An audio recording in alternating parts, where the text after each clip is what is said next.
wala pa po kaming natatanggap na official request galing sa kanila.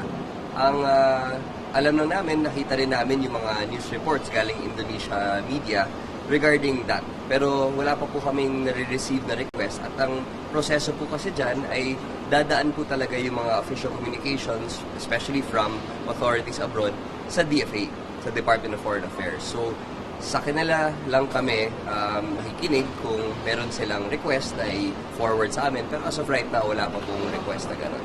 So everything is sa media lang? Yes, oo. It's very premature to even talk about this dahil wala pa naman po kaming official request. So, paano po mag-tested forward? Opo, we believe that later today that he will be brought back.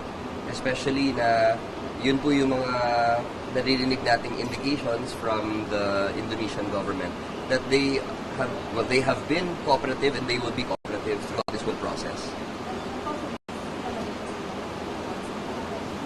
Well, we have a whole team there, no? Kaya natin tinatawag itong whole of government approach dahil nagsama-sama po ang DILG, PNP, NBI, DOJ, pati yung Bureau of Immigration doon sa Indonesia. So, it's a whole team.